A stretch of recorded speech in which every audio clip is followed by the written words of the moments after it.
Picture this. May 12, 1960. Two titans of American music stood face to face on national television, representing not just different genres, but entirely different worlds. Frank Sinatra, the sophisticated crooner who had dominated the airwaves, for 2 decades extended his hand to Elvis Presley, the rebellious rock and roll king who had scandalized America just 4 years earlier. This wasn't just a TV appearance. It was a cultural earthquake that would forever bridge the gap between generations and redefine what American entertainment could be. The year 1960 marked a pivotal moment in American entertainment history, and at its center was an unlikely collaboration that few saw coming. Frank Sinatra, now 44 and firmly established as the chairman of the board, had spent the better part of the 1950s publicly dismissing rock and roll as nothing more than deplorable music performed by cretinous goons.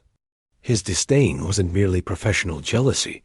It represented a genuine cultural divide between the sophisticated jazz and big band traditions he embodied and the raw, rebellious energy that Elvis Presley had unleashed upon American youth. By 1960, even Sinatra couldn't ignore the seismic shift that rock and roll had created in the musical landscape. Elvis had just returned from his 2-year military service in Germany, and his homecoming was one of the most anticipated events in entertainment history. The young man who had gyrated his way into infamy on The Ed Sullivan Show in 1956 was now returning as a more mature performer, having served his country with dignity and honor. Sinatra, ever the shrewd businessman, recognized an opportunity when he saw one.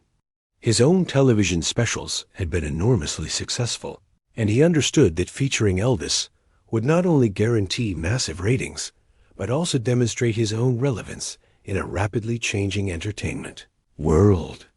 The decision to invite Elvis onto his show wasn't just about music.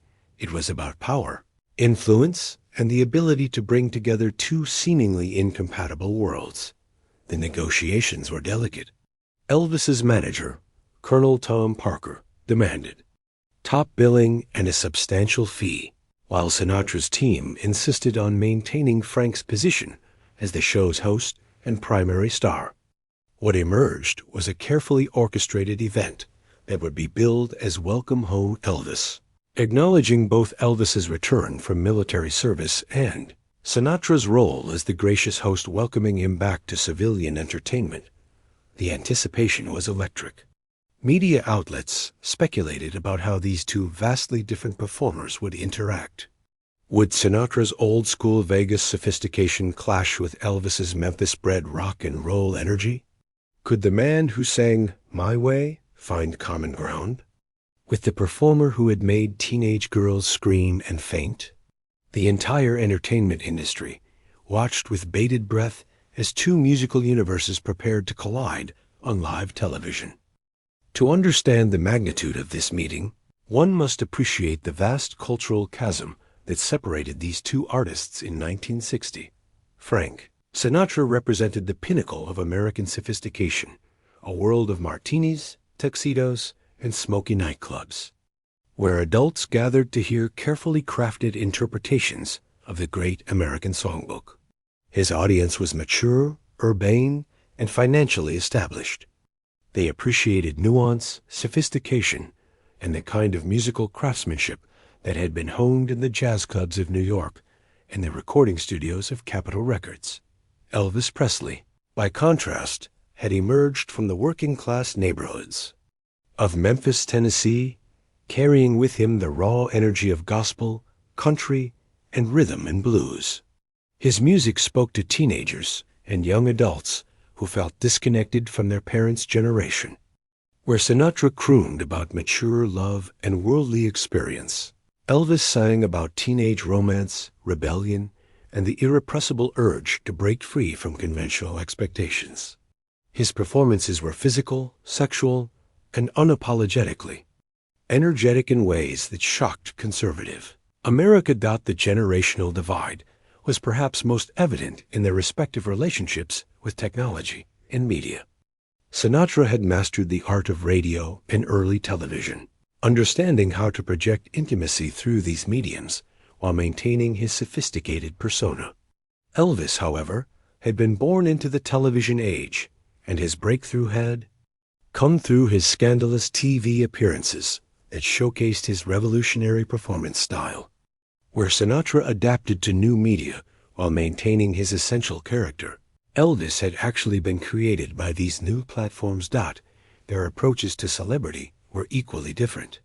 Sinatra cultivated an image of cool detachment, surrounding himself with a carefully curated circle of entertainers and maintaining an air of exclusivity that made his friendship seem like a privilege. Elvis, despite his fame, retained an accessibility and genuine warmth that made him seem approachable to his fans. Sinatra was frank. Elvis was simply Elvis to millions of Americans. The musical establishments they represented were also at odds. Sinatra's world was populated by professional songwriters, sophisticated arrangers, and seasoned musicians who had spent years perfecting their craft in the traditional apprenticeship system of American popular music. Elvis's world embraced the raw talents of self-taught musicians, the improvisational spirit of early rock and roll, and a willingness to blur the lines between different musical traditions in ways that horrified purists but electrified audiences. Yet, beneath these surface differences lay some surprising similarities that would prove crucial to their eventual collaboration. The taping of Welcome Home Elvis took place at the Fontainebleau Hotel in Miami Beach, and from the moment cameras began rolling, it was clear that something special was happening. Sinatra, resplendent in his perfectly tailored tuxedo, opened the show with his characteristic blend of confidence and charm. But there was an unmistakable electricity in the air that suggested even he understood the historical significance of what was about to unfold. When Elvis made his entrance, the contrast was immediately striking. Gone was the rebellious teenager who had scandalized America 4 years earlier. In his place stood a more mature performer, impeccably dressed in a conservative suit that wouldn't have looked out of place in Sinatra's own wardrobe. The military service had clearly had an impact. Elvis carried himself with a new dignity and composure that surprised even his most ardent supporters.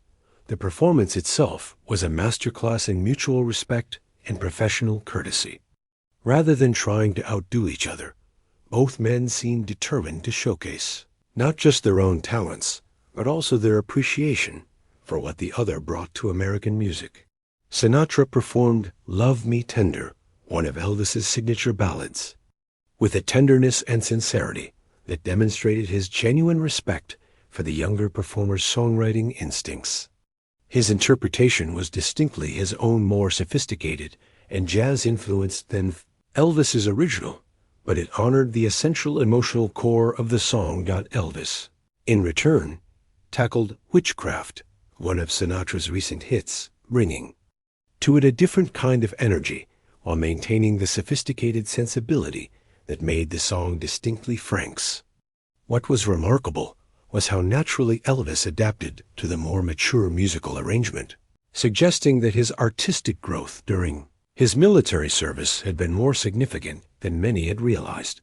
But perhaps the most memorable moment came when the two men performed together, standing side by side at center stage, their voices blending in a way that seemed to bridge not just their individual styles, but the entire generational divide that had separated their audiences.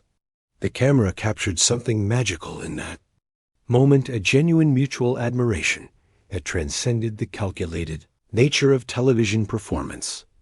The audience response was unprecedented.